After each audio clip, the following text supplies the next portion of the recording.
Hello everyone, this is part 9 on ordinary differential equation.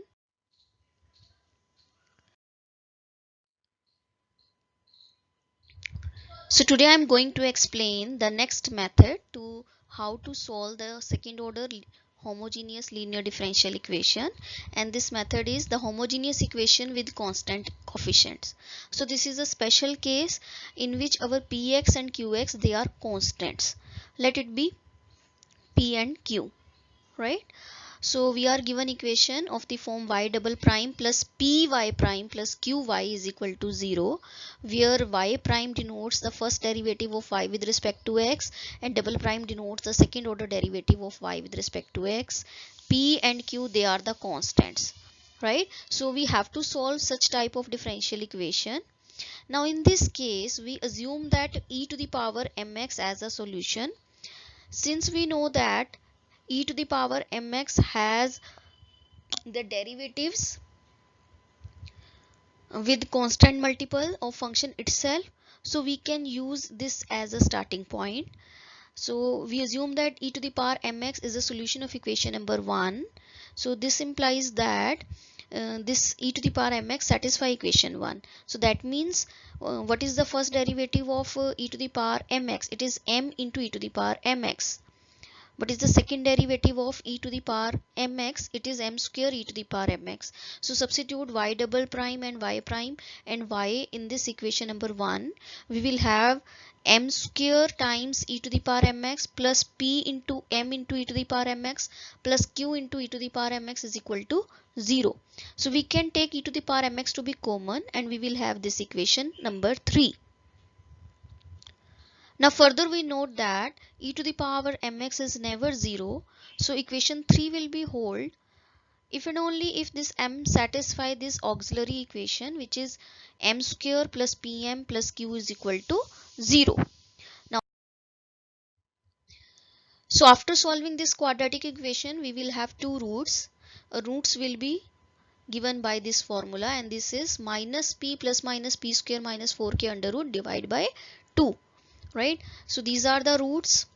We have three possibilities: either this discriminant is 0, negative and positive, right? So let's suppose p square minus 4k is strictly greater than 0. It means we have distinct real roots. So if we are having distinct real roots, then this p square minus 4q is strictly greater than 0, and we will have m1 and m2, and they are not equal and they are real numbers.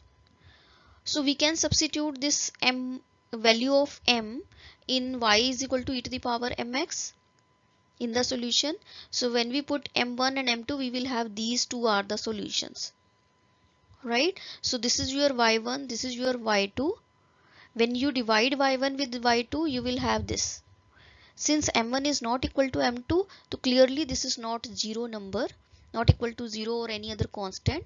This is some function of x. So this implies that y1 and y2, they are linearly independent. So we will have two independent solutions of second order differential equation. Therefore the general solution will be y is equal to some constant times e to the power m1x plus some constant times e to the power m2x, and this is a general solution of equation number 1. So once again, see, we are given a differential equation with constant coefficients. We assume that e to the power mx is a solution of this equation. After simplifying, we get a auxiliary equation in m, and this is quadratic equation. We have to find the roots of it. Let's suppose that this discriminant is strictly greater than 0. In that case, we will have distinct real roots. Say it is m1 and m2. So e to the power m1x is a solution of this equation. E to the power m2x is a solution of the equation y double prime plus p y prime plus qy is equal to 0. Since they are linearly independent, so therefore the general solution will be this one. Now the case 2, when the discriminant is negative.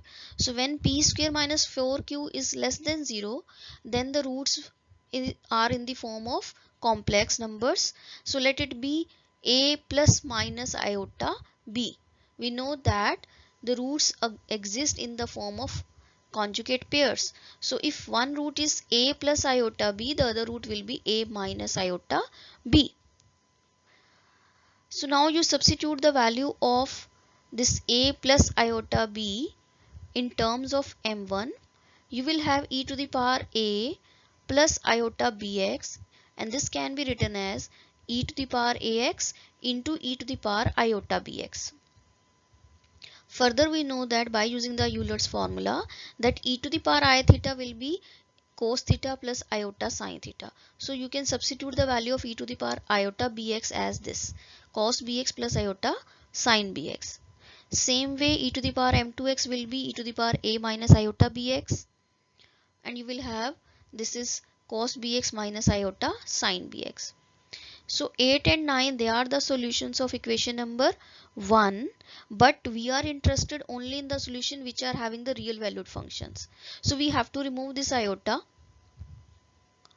right? So after adding these two divided by 2, or after subtracting these two divided by 2 iota, or simplifying, we will have e to the power ax cos bx and e to the power ax sin bx as a solution.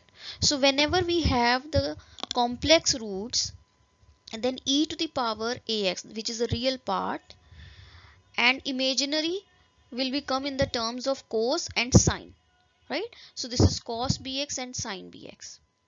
These two are independent solutions. So therefore y is equal to e to the power ax c1 cos bx plus c2 e to the power ax sin bx will become the general solution of this equation.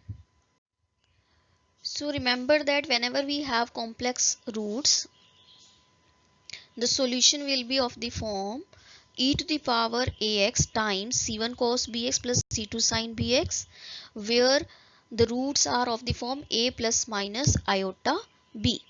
So we have to take the real part over here and imaginary part over cos with the cos and sine term.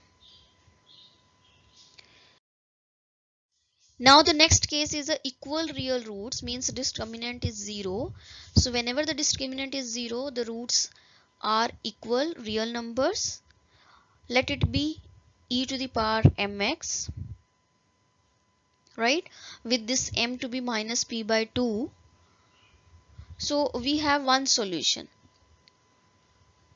So we have already done, when one solution is given to us, we can find out the another one by substituting yt to be v times y1, and after simplifying v, we will have v as x. So whenever y1 is a solution, x times y1 is also a solution, or in this case. So in case of equal real roots, the roots will be e to the power mx and x times e to the power mx. So the general solution will become c1 into e to the power mx plus c2 times x into e to the power mx. So this is a general solution of this differential equation. So once again, see the rule.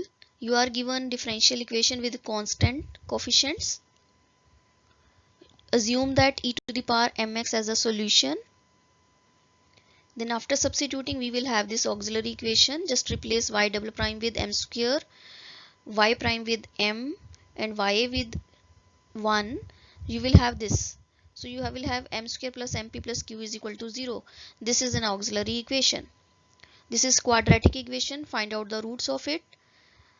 If the roots are distinct and real, then the solution will be, say it is m1 and m2, then the solution will be c1 into e to the power m1x plus c2 into e to the power m2x.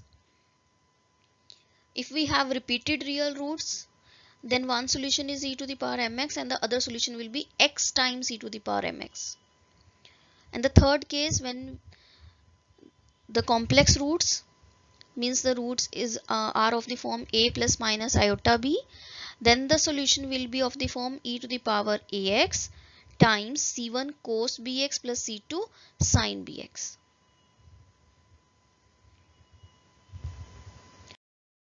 For example, let's suppose we have to solve this second order differential equation. Now we can easily see that this equation has constant coefficients. So we assume that e to the power mx be the solution of this equation. Since it is a solution of this equation, so it should satisfy this one. So you find out y dash and y double prime, substitute over here, you will have this equation.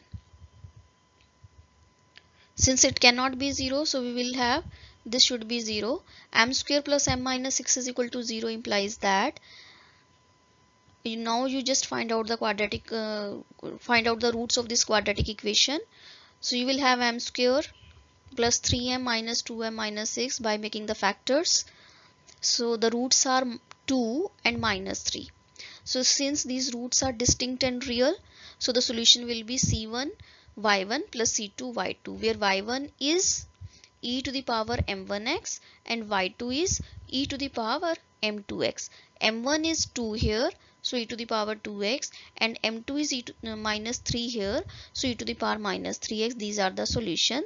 So the general solution will be c1 e to the power 2x plus c2 e to the power minus 3x. Now just see one more example.